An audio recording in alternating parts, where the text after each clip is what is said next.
Cahaya tidak pernah salah memilih siapa yang ia dekati.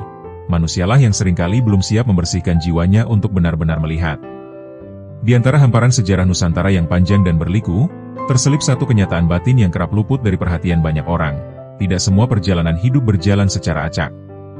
Ada jiwa-jiwa tertentu yang sejak awal seolah diarahkan melalui jalan yang sunyi, penuh ujian, dan syarat perenungan. Jalan itu tidak selalu terlihat indah di mata dunia, bahkan seringkali tampak berat dan melelahkan. Namun bagi mereka yang menjalaninya dengan sabar, perlahan akan terasa bahwa setiap langkah memiliki makna, setiap luka membawa pesan, dan setiap kehilangan menyimpan hikmah yang tidak sederhana. Nusantara bukan hanya tanah tempat manusia lahir dan tumbuh, melainkan juga ruang spiritual yang diwarisi oleh doa-doa panjang para leluhur. Sejak dahulu, tanah ini dibasahi oleh sujud orang-orang saleh, oleh air mata para pencari kebenaran, dan oleh napas ketulusan mereka yang hidupnya diabdikan untuk mendekat kepada Allah. Jejak itu tidak pernah benar-benar hilang. Ia tetap hidup, berpindah dari satu generasi ke generasi berikutnya, bukan melalui darah semata, melainkan melalui kesiapan jiwa untuk menerima amanah batin yang halus. Sebagian manusia tumbuh dengan kehidupan yang terasa ringan, mengalir, dan penuh kemudahan. Sebagian lainnya justru merasa hidupnya dipenuhi pertanyaan sejak dini. Mereka sering merenung, bertanya tentang tujuan, tentang makna, dan tentang arah hidup yang sesungguhnya. Bukan karena mereka lebih suci, melainkan karena batin mereka tidak puas dengan jawaban yang dangkal. Ada kegelisahan yang tidak bisa ditenangkan oleh materi, ada kehampaan yang tidak bisa diisi oleh pujian, dan ada kerinduan yang tidak jelas bentuknya namun terasa nyata. Takdir bekerja dengan cara yang sangat lembut sekaligus tegas. Ia tidak pernah tergesa-gesa, namun juga tidak pernah keliru. Jiwa-jiwa tertentu ditempa melalui pengalaman yang berulang, seolah diuji pada titik yang sama hingga mereka benar-benar memahami pesan di baliknya. Kegagalan datang bukan untuk mempermalukan, melainkan untuk mengikis keangkuhan. Kehilangan hadir bukan untuk menyiksa, melainkan untuk mengajarkan bahwa tidak ada yang benar-benar kita miliki selain ketergantungan kepada Allah semata. Dalam proses penyaringan itu, seseorang seringkali merasa berbeda dari lingkungannya. Ia bisa berada di tengah keramaian namun hatinya terasa sunyi. Ia bisa tersenyum di hadapan banyak orang namun batinnya menyimpan pergulatan yang dalam. Kepekaan ini kerap disalahpahami sebagai kelemahan, padahal sejatinya ia adalah tanda bahwa jiwa sedang diajak untuk lebih jujur pada dirinya sendiri. Kejujuran batin inilah yang kelak menjadi kunci untuk memahami cahaya, bukan sekadar melihatnya, tetapi merasakannya dengan penuh kesadaran. Tidak jarang, jiwa-jiwa yang disaring oleh takdir harus belajar melepaskan banyak hal. Melepaskan harapan yang tidak sehat, melepaskan keterikatan yang berlebihan, bahkan melepaskan citra diri yang selama ini dibangun demi diterima oleh orang lain. Proses ini menyakitkan, sebab melepaskan berarti mengakui bahwa selama ini ada sandaran yang keliru. Namun justru di sanalah ketulusan diuji. Ketika sandaran dunia runtuh, hanya Allah yang tersisa sebagai tempat kembali. Dalam tradisi spiritual Nusantara, dikenal keyakinan bahwa manusia yang diberi jalan sunyi bukanlah manusia yang ditinggalkan, melainkan manusia yang sedang dipanggil. Dipanggil untuk mengenal dirinya secara lebih jujur, dipanggil untuk membersihkan niat, dan dipanggil untuk memahami bahwa hidup bukan sekadar tentang apa yang terlihat, tetapi tentang apa yang dirasakan dan dipertanggungjawabkan kelak. Panggilan ini tidak selalu terdengar sebagai suara, melainkan hadir sebagai getaran batin yang sulit dijelaskan namun mustahil diabaikan. Ada masa ketika seseorang merasa doanya seakan menggantung di langit, tidak segera dijawab, bahkan terasa semakin jauh. Padahal dalam diam itulah Allah sedang membentuk kedewasaan. Tidak semua permintaan layak dikabulkan saat itu juga. Ada yang harus ditunda agar hati belajar bersabar, ada yang harus ditolak agar jiwa terhindar dari kebinasaan, dan ada pula yang harus diarahkan ulang agar tidak menyimpang dari tujuan sejati. Jiwa yang disiapkan untuk mendekat kepada cahaya akan diajarkan untuk percaya, bahkan ketika ia tidak mengerti. Kesadaran ini perlahan menumbuhkan sikap rendah hati. Seseorang tidak lagi mudah menghakimi, tidak cepat merasa paling benar, dan tidak tergesa-gesa menilai jalan hidup orang lain. Ia memahami bahwa setiap manusia memiliki ujiannya masing-masing, dan setiap ujian disesuaikan dengan kapasitas jiwa. Dari sini tumbuh empati yang tulus, bukan empati yang dibuat-buat, melainkan empati yang lahir dari pengalaman pernah jatuh dan bangkit dengan susah payah. Cahaya ilahi tidak pernah memaksa siapapun untuk mendekat. Ia hanya menunggu kesiapan. Jiwa yang masih dipenuhi keinginan untuk dipuji akan sulit melihatnya. Jiwa yang masih terikat pada dendam akan silau olehnya. Jiwa yang masih sibuk membandingkan diri dengan orang lain akan terhalang oleh bayangannya sendiri. Karena itu, penyaringan jiwa bukanlah proses instan, Ia adalah perjalanan panjang yang kadang melelahkan, namun selalu bermakna. Dalam keheningan itulah, seseorang mulai memahami bahwa hidup bukan tentang menjadi istimewa di mata manusia, melainkan menjadi jujur di hadapan Allah. Bukan tentang merasa terpilih, melainkan tentang merasa bertanggung jawab atas setiap amanah batin yang diterima. Kesadaran ini membuat langkah menjadi lebih hati-hati, ucapan lebih terjaga, dan niat lebih lurus. Jiwa tidak lagi mencari pengakuan, karena ia telah menemukan ketenangan dalam kepasrahan. Ketika semua ini direnungi dengan jujur, akan tampak bahwa apa yang dialami bukanlah kebetulan. Ada pola, ada arah, dan ada tujuan yang perlahan terungkap. Namun tujuan itu tidak pernah ditampakkan sekaligus. Ia dibuka sedikit demi sedikit, seiring dengan kesiapan hati untuk menerimanya. Disinilah manusia diajak untuk tidak mendahului takdir, melainkan berjalan bersamanya dengan penuh tawakal. Maka, sebelum melangkah lebih jauh, marilah sejenak menata niat dan membuka hati. Apa yang akan dibahas selanjutnya bukanlah untuk meninggikan siapapun, bukan pula untuk mengkotak-kotakan manusia. Pembahasan ini adalah ajakan untuk bercermin, untuk merenung, dan untuk memahami tanda-tanda batin yang mungkin selama ini terabaikan. Dengan rendah hati dan pikiran yang jernih, marilah kita bersama-sama memasuki pembahasan berikutnya, untuk menelusuri lebih dalam makna dari 7 hal penting yang menjadi bagian dari perjalanan jiwa-jiwa yang disaring oleh takdir dan diarahkan untuk mendekat kepada cahayanya. Nomor 1, Jiwa Terpilih Nusantara. Jiwa terpilih Nusantara bukanlah gelar kehormatan, bukan pula status istimewa yang bisa dibanggakan di hadapan manusia.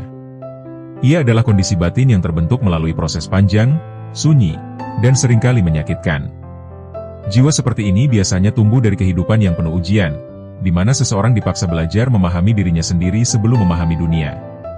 Sejak awal, ia kerap merasa hidupnya tidak berjalan lurus seperti orang kebanyakan. Ada banyak persimpangan, banyak penundaan, dan banyak keharusan untuk berhenti dan merenung, seolah-olah hidup sengaja diperlambat agar ia tidak gegabah. Dalam konteks Nusantara, jiwa terpilih sangat erat kaitannya dengan nilai kesantunan dan adab. Leluhur tidak pernah mengajarkan keunggulan yang bising. Mereka menanamkan bahwa kekuatan sejati justru tumbuh dalam diam, dalam kesabaran, dan dalam kemampuan menahan diri. Maka jiwa terpilih seringkali tidak menonjol. Ia hadir sebagai pribadi yang sederhana, tidak gemar mengumbar cerita tentang penderitaannya, dan tidak mencari simpati. Namun di balik ketenangan lahiriahnya, ada kedalaman rasa yang tidak semua orang mampu menyelaminya. Jiwa ini biasanya memiliki kepekaan yang tinggi. Ia mudah tersentuh oleh penderitaan orang lain, mudah merenung atas kesalahan kecil, dan mudah merasa gelisah ketika melihat ketidakadilan. Kepekaan ini sering disalahartikan sebagai kelemahan, padahal justru itulah modal utama untuk memahami nilai kehidupan secara lebih utuh. Dengan kepekaan itu, ia belajar untuk tidak tergesa-gesa menilai, tidak ringan menyakiti, dan tidak mudah merasa paling benar. Dalam perjalanannya, jiwa terpilih Nusantara sering mengalami fase keterasingan. Ia bisa berada di tengah keluarga, sahabat, bahkan komunitas keagamaan, namun tetap merasa sendirian. Bukan karena ia tidak dicintai, melainkan karena cara pandangnya terhadap hidup berbeda. Ia tidak mudah puas dengan jawaban normatif. Ia ingin memahami makna di balik perintah, hikmah di balik larangan, dan tujuan di balik setiap kejadian. Pencarian ini membuatnya tampak berbeda, bahkan terkadang dianggap aneh. Namun justru dari rasa berbeda itulah tumbuh kedewasaan.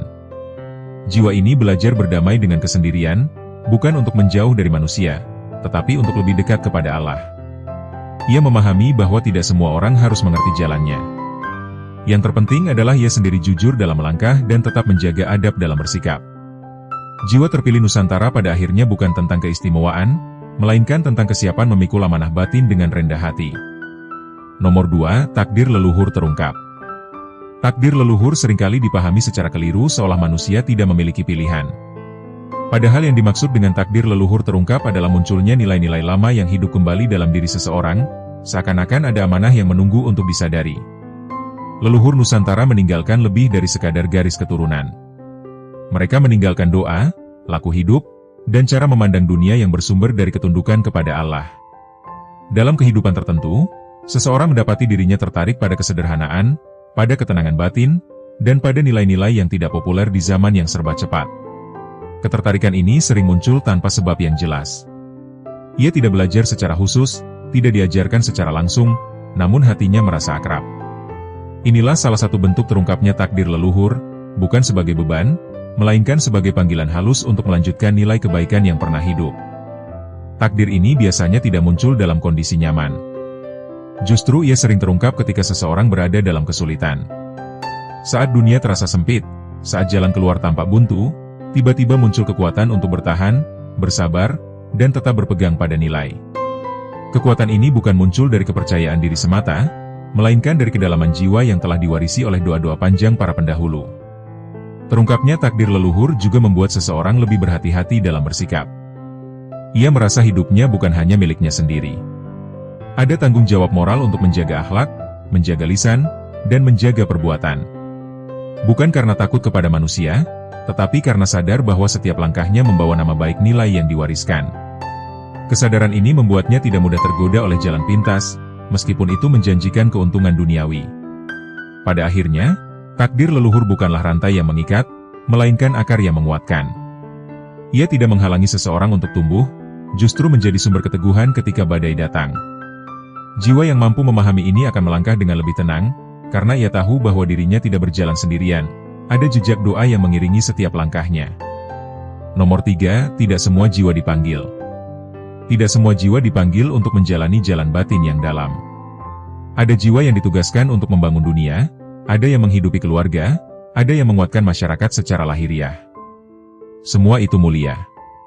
Namun ada pula jiwa yang dipanggil untuk berjalan lebih sunyi, lebih banyak merenung, dan lebih sering diuji dalam kesendirian. Panggilan ini tidak diumumkan, tidak diberikan sertifikat, dan tidak selalu disadari dengan cepat. Jiwa yang dipanggil biasanya mengalami kegelisahan yang berulang. Ia merasa hidupnya tidak pernah benar-benar tenang meskipun secara lahiriah cukup. Ada rasa kosong yang sulit dijelaskan, seolah ada sesuatu yang belum selesai. Kegelisahan ini sering dianggap sebagai masalah, padahal sejatinya ia adalah undangan untuk mendekat, untuk mencari makna yang lebih dalam dari sekadar rutinitas. Panggilan ini juga sering datang melalui kehilangan. Kehilangan orang tercinta, kehilangan kepercayaan, atau kehilangan arah hidup. Dalam kehilangan itu, seseorang dipaksa berhenti dan menoleh ke dalam. Ia tidak lagi punya banyak pilihan selain berhadapan dengan dirinya sendiri dan dengan Allah. Dari sinilah panggilan itu menjadi semakin jelas, meskipun tidak pernah berbentuk kata. Namun dipanggil bukan berarti dimudahkan. Justru jalan ini penuh ujian. Jiwa akan diuji dengan kesabaran, dengan keikhlasan, dan dengan kemampuan untuk tetap rendah hati. Ia harus belajar bahwa panggilan bukanlah jaminan keselamatan, melainkan amanah yang harus dijaga dengan sungguh-sungguh. Banyak yang dipanggil di awal, tetapi tidak semua sanggup bertahan hingga akhir. Nomor 4, disaring oleh takdir Allah. Penyaringan oleh takdir Allah adalah proses yang tidak bisa dipercepat dan tidak bisa dihindari. Ia bekerja melalui peristiwa-peristiwa hidup yang tampak biasa, namun memiliki dampak besar bagi pembentukan jiwa. Seseorang mungkin merasa berkali-kali gagal di titik yang sama, seolah hidup memaksanya mengulang pelajaran yang belum dipahami. Inilah tanda bahwa takdir sedang menyaring, bukan untuk menjatuhkan, tetapi untuk membersihkan. Dalam penyaringan ini, Allah seringkali mencabut hal-hal yang paling dicintai. Bukan karena benci, melainkan karena cinta yang lebih besar. Ketika sandaran dunia dilepaskan, jiwa dipaksa mencari sandaran yang sejati. Dari sini tumbuh ketergantungan yang murni kepada Allah, bukan kepada manusia, jabatan, atau keadaan. Proses ini membuat seseorang lebih mengenal batas dirinya. Ia tidak lagi memaksakan kehendak, tidak lagi tergesa-gesa menuntut hasil. Ia belajar menerima bahwa tidak semua doa dikabulkan sesuai keinginan, dan tidak semua usaha langsung membuahkan hasil. Namun justru dalam penerimaan itulah ketenangan muncul. Jiwa menjadi lebih lapang, lebih jujur, dan lebih siap menerima cahaya. Disaring oleh takdir Allah pada akhirnya melahirkan jiwa yang matang. Jiwa yang tidak mudah goyah oleh pujian, tidak hancur oleh celaan, dan tidak sombong oleh keberhasilan. Ia berjalan dengan kesadaran penuh bahwa hidup adalah titipan, dan setiap titipan akan dimintai pertanggungjawaban. Inilah jiwa yang telah melalui penyaringan panjang, bukan untuk menjadi sempurna, tetapi untuk menjadi lebih dekat dan lebih tunduk kepada cahayanya. Nomor 5, cahaya untuk jiwa terpilih. Cahaya yang dimaksud bukanlah sesuatu yang selalu tampak oleh mata, bukan sinar yang menyilaukan, dan bukan pula keistimewaan yang membuat seseorang merasa lebih tinggi dari yang lain. Cahaya untuk jiwa terpilih adalah kejernihan batin, ketenangan hati, dan kemampuan melihat makna di balik setiap peristiwa. Cahaya ini tidak datang sekaligus, melainkan hadir perlahan seiring dengan kesiapan jiwa menerima kebenaran tanpa banyak penolakan. Jiwa yang telah melewati berbagai ujian biasanya mulai merasakan perubahan halus dalam cara memandang hidup. Hal-hal yang dahulu dianggap penting perlahan kehilangan daya tariknya. Ujian tidak lagi membuai, celaan tidak lagi melukai sedalam sebelumnya. Bukan karena hati menjadi keras, tetapi karena cahaya kesadaran mulai menerangi sudut-sudut batin yang selama ini gelap. Seseorang mulai memahami bahwa kebahagiaan tidak selalu berbanding lurus dengan pencapaian duniawi. Cahaya ini juga membawa kepekaan spiritual yang lebih dalam. Jiwa menjadi lebih mudah tersentuh oleh ayat-ayat Allah, oleh doa-doa sederhana, dan oleh perenungan yang sunyi. Ia tidak lagi membutuhkan banyak penjelasan untuk merasa dekat. Kadang cukup dengan diam, cukup dengan menghela napas sambil mengingat Allah, hati sudah terasa lapang. Inilah tanda bahwa cahaya mulai bekerja dari dalam, bukan dari luar. Namun cahaya tidak pernah hadir tanpa tanggung jawab.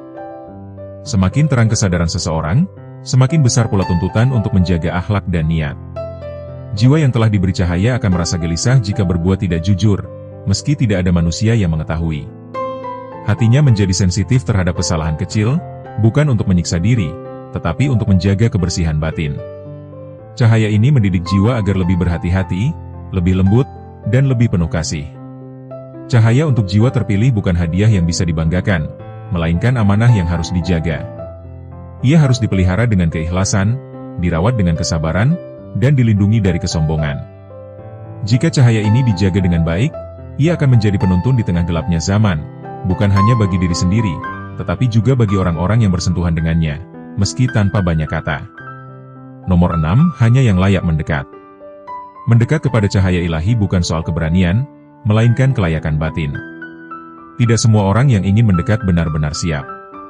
Kelayakan ini tidak diukur dari seberapa banyak ilmu yang dimiliki, seberapa rajin ibadah lahiriah, atau seberapa tinggi kedudukan seseorang di mata manusia. Kelayakan diukur dari sejauh mana hati telah dibersihkan dari niat yang menyimpang, dari ego yang berlebihan, dan dari ketergantungan kepada selain Allah. Jiwa yang layak mendekat biasanya telah melalui fase dihancurkan terlebih dahulu. Harga dirinya diluruhkan, harapannya dipatahkan, dan keinginannya diluruskan. Proses ini terasa menyakitkan, bahkan sering membuat seseorang mempertanyakan keadilan hidup. Namun justru di sanalah pembentukan terjadi. Ketika semua sandaran runtuh, barulah jiwa benar-benar bersandar kepada Allah tanpa syarat. Mendekat juga berarti siap untuk jujur. Jujur terhadap kelemahan diri, terhadap niat yang tidak selalu bersih, dan terhadap ketidaksanggupan untuk selalu benar. Jiwa yang masih sibuk membenarkan diri akan sulit mendekat, karena cahaya menuntut kejujuran total. Di hadapan cahaya, topeng tidak berguna, pencitraan tidak berarti, dan kepura-puraan justru menjadi penghalang. Kelayakan mendekat juga ditandai dengan kemampuan menerima takdir tanpa banyak protes. Bukan berarti pasrah tanpa usaha, melainkan menerima dengan lapang setelah berusaha.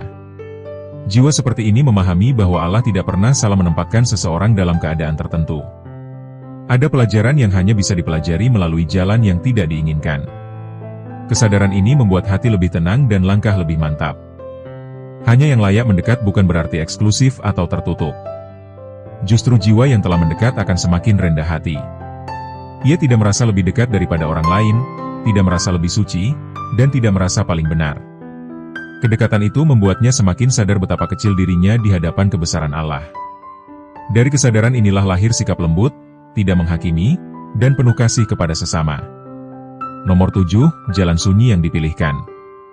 Ada jalan hidup yang tampak ramai, penuh tepuk tangan, dan mudah diikuti. Ada pula jalan sunyi yang sepi, jarang dipahami, dan sering disalahartikan. Jiwa-jiwa tertentu tidak memilih jalan sunyi itu, melainkan dipilihkan. Mereka seolah diarahkan menjauh dari keramaian bukan karena tidak mampu bersaing, tetapi karena ada tugas batin yang harus diselesaikan terlebih dahulu.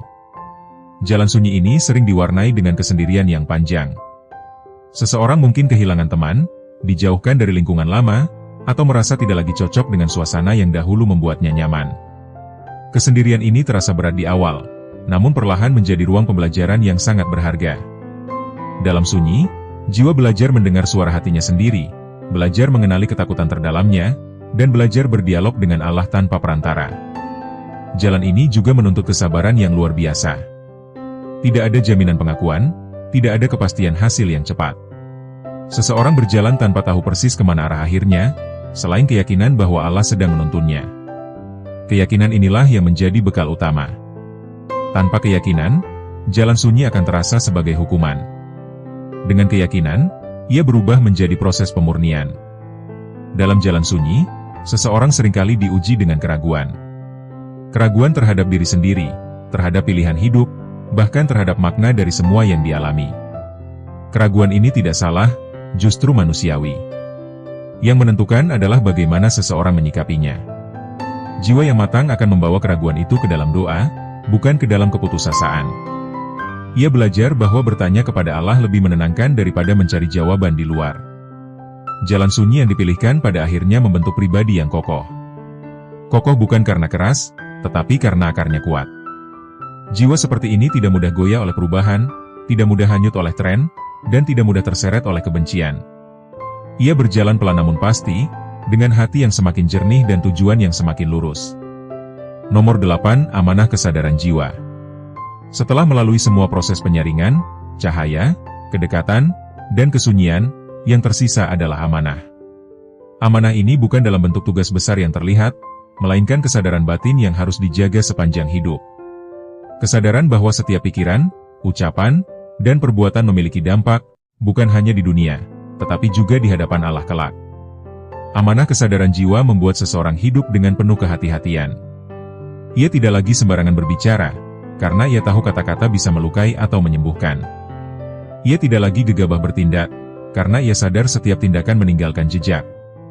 Kesadaran ini bukan membuat hidup menjadi kaku, tetapi justru lebih bermakna. Setiap langkah terasa bernilai, setiap keputusan terasa bertanggung jawab. Jiwa yang memikul amanah ini juga akan diuji dengan keistiqamahan. Setelah merasakan kedekatan dan cahaya, godaan untuk lengah selalu ada. Dunia tidak berhenti menawarkan kemudahan dan pujian. Disinilah kesadaran diuji. Apakah seseorang tetap rendah hati, atau kembali terjebak dalam rasa istimewa? Amanah ini berat, karena ia harus dijaga tanpa pengawasan manusia, hanya dengan kesadaran bahwa Allah Maha Mengetahui. Kesadaran jiwa juga menumbuhkan rasa kasih yang luas. Seseorang tidak lagi melihat manusia dari labelnya, dari masa lalunya, atau dari kekurangannya. Ia melihat manusia sebagai makhluk yang sedang berproses, sama seperti dirinya.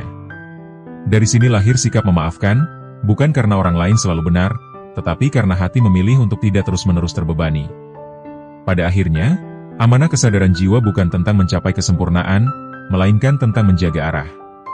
Selama arah tetap menuju Allah, selama niat terus diluruskan, dan selama hati tetap mau belajar, perjalanan ini tidak sia-sia. Inilah akhir dari rangkaian panjang penyaringan jiwa, bukan sebagai penutup, tetapi sebagai awal dari kehidupan yang dijalani dengan penuh kesadaran, ketundukan, dan harap kepada cahayanya. Pada akhirnya, seluruh pembahasan tentang jiwa terpilih, takdir leluhur, panggilan batin, penyaringan oleh takdir Allah, cahaya kesadaran, kelayakan untuk mendekat, jalan sunyi, hingga amanah kesadaran jiwa, bermuara pada satu pemahaman besar, hidup manusia tidak pernah berjalan tanpa arah. Tidak ada peristiwa yang benar-benar sia-sia, tidak ada luka yang hadir tanpa maksud, dan tidak ada kesendirian yang dibiarkan Allah tanpa hikmah yang menyertainya. Semua tersusun dalam rangkaian yang rapi, meski seringkali tidak dapat dipahami ketika sedang dijalani. Jiwa yang melalui perjalanan ini pada dasarnya sedang dibentuk untuk mengenal dirinya sendiri secara lebih jujur. Ia dipertemukan dengan batas-batasnya, dengan ketidakmampuannya, dan dengan kelemahannya, agar ia tidak lagi menggantungkan harapan pada selain Allah. Proses ini memang berat, karena manusia pada fitrahnya ingin merasa aman, ingin dipahami, dan ingin hidupnya berjalan sesuai keinginan. Namun ketika Allah menghendaki kedewasaan jiwa, rasa aman itu diguncang, pemahaman orang lain ditarik, dan rencana pribadi diubah arah. Bukan untuk menyiksa, melainkan untuk membersihkan. Keseluruhan perjalanan ini mengajarkan bahwa menjadi dekat dengan cahaya ilahi bukanlah tentang keistimewaan, melainkan tentang kesiapan. Kesiapan untuk diluruhkan egonya, kesiapan untuk ditundukkan keinginannya, dan kesiapan untuk menerima bahwa hidup tidak selalu mengikuti logika manusia. Jiwa yang telah melalui penyaringan panjang mulai memahami bahwa ketaatan bukan hanya soal ritual, tetapi juga soal sikap batin. Tentang bagaimana ia bersabar ketika tidak dipuji, tetap jujur ketika tidak diawasi, dan tetap lembut ketika disakiti. Takdir leluhur yang terungkap bukan berarti manusia terjebak masa lalu, tetapi justru menjadi pengingat bahwa hidup ini memiliki kesinambungan nilai. Ada doa-doa yang tidak pernah putus, ada laku kebaikan yang jejaknya masih terasa, dan ada amanah moral yang menuntut untuk dijaga. Jiwa yang menyadari hal ini akan hidup dengan rasa tanggung jawab yang lebih dalam. Ia tidak lagi memandang dirinya sebagai individu yang bebas tanpa konsekuensi, melainkan sebagai bagian dari mata rantai kebaikan yang harus diteruskan dengan adab dan ketundukan. Kesadaran bahwa tidak semua jiwa dipanggil juga melahirkan kerendahan hati. Tidak ada keinginan untuk merasa lebih tinggi, karena setiap manusia memiliki perannya masing-masing. Jalan batin yang sunyi bukan jalan yang lebih mulia dari jalan lahiriah yang ramai. Keduanya sama-sama bernilai di hadapan Allah, selama dijalani dengan niat yang lurus.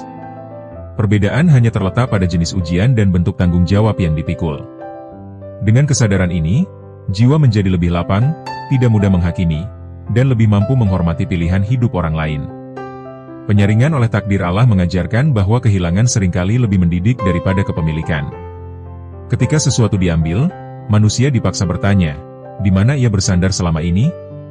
Jika sandarannya runtuh, maka itulah tanda bahwa sandaran tersebut tidak pernah kokoh. Dari proses ini lahir ketergantungan yang lebih murni kepada Allah. Bukan ketergantungan yang penuh tuntutan, melainkan ketergantungan yang disertai kepasrahan dan kepercayaan. Jiwa belajar bahwa Allah tidak pernah berjanji hidup akan mudah, tetapi Allah berjanji akan selalu membersamai hambanya yang berserah. Cahaya yang kemudian diberikan bukan cahaya yang membuat seseorang merasa hebat, melainkan cahaya yang membuatnya semakin sadar betapa kecil dirinya. Semakin terang cahaya kesadaran, semakin jelas pula kekurangan diri terlihat. Namun alih-alih membuat putus asa, kesadaran ini justru melahirkan kerendahan hati dan semangat untuk terus memperbaiki diri. Jiwa tidak lagi sibuk membandingkan dirinya dengan orang lain, karena ia tahu bahwa setiap orang sedang berjalan dengan bebannya masing-masing. Kelayakan untuk mendekat kepada cahaya bukan diukur dari seberapa banyak pengetahuan, tetapi dari seberapa bersih niat dan seberapa jujur hati. Jiwa yang layak adalah jiwa yang tidak lagi memaksakan kehendak, yang mampu menerima takdir dengan lapang, dan yang tetap berusaha tanpa kehilangan adab. Kedekatan dengan Allah tidak menjadikan seseorang kebal dari ujian, justru seringkali ujiannya bertambah halus. Namun jiwa yang telah matang tidak lagi memandang ujian sebagai musuh, melainkan sebagai sarana untuk tetap terjaga. Jalan sunyi yang dipilihkan Allah kepada sebagian jiwa adalah ruang pembentukan yang paling dalam. Dalam kesunyian, topeng-topeng runtuh dan manusia berhadapan dengan dirinya sendiri. Tidak ada lagi tempat bersembunyi dari rasa takut, dari penyesalan, dan dari kerinduan yang belum terjawab. Namun justru di sanalah doa menjadi lebih jujur, air mata menjadi lebih bermakna, dan hubungan dengan Allah menjadi lebih personal. Jalan ini memang sepi, tetapi ia penuh dengan percakapan batin yang menenangkan. Amanah kesadaran jiwa menjadi puncak dari seluruh perjalanan ini.